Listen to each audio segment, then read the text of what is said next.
Donc là, on apprend que les États-Unis vont mettre fin à la guerre, comme ça. Je vais vous lire les 5 points les plus importants de l'intervention de Donald Trump ce soir. Les gars, c'est une dinguerie. Écoutez bien. Trump vient de lâcher ses 5 exigences non négociables. Aucune bombe nucléaire, même pas proche. Alors l'agence atomique mondiale a expliqué qu'aujourd'hui l'Iran n'est absolument pas proche d'avoir du nucléaire et n'est même pas en train de construire du nucléaire, d'après l'agence internationale atomique, d'accord. Donc ce que raconte Donald Trump, au final, il n'y a rien de prouvé. Et même la CIA aux États-Unis était venue expliquer qu'ils n'ont aucune preuve que l'Iran était en train de construire du nucléaire. Donc déjà, exigence numéro 1, elle sert à rien. Missile en mode low-key, fini les provocations.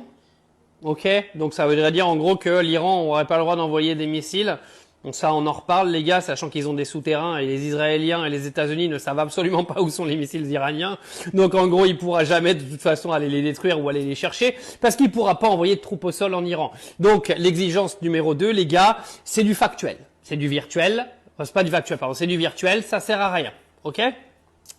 3, paix réelle au Moyen-Orient. Or la paix, c'est pas à l'Iran qu'il faut la demander, c'est à Israël. Parce que c'est Israël qui fait des génocides, c'est Israël qui est en train de mettre le Liban comme future colonie.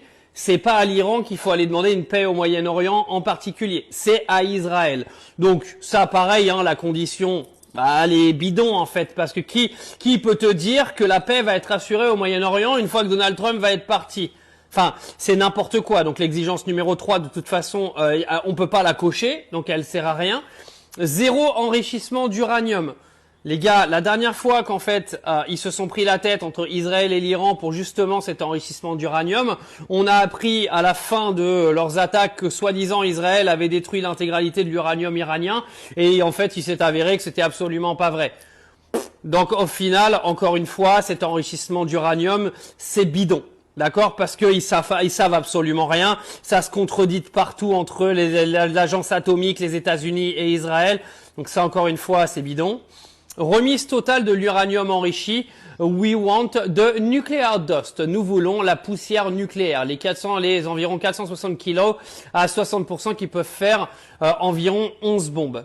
Donc Trump a martelé, si ça arrive, c'est un grand départ pour que l'Iran se reconstruise. C'est tout ce qu'on veut, mon cul, ouais. Et c'est une victoire énorme pour Israël, plus tous les pays du Golfe, blablabla, blablabla. Donc je vous dis, moi, déjà sur les 5 conditions, il y en a 4, on peut pas les cocher. La 5e, j'ai hâte de voir. Mais attendez, ce qui s'est pas arrêté là, il a fait une déclaration qui est assez fantastique également. En gros, nous contrôlerons jointement avec l'ayatollah et moi le détroit d'Ormuz. Monsieur Trump,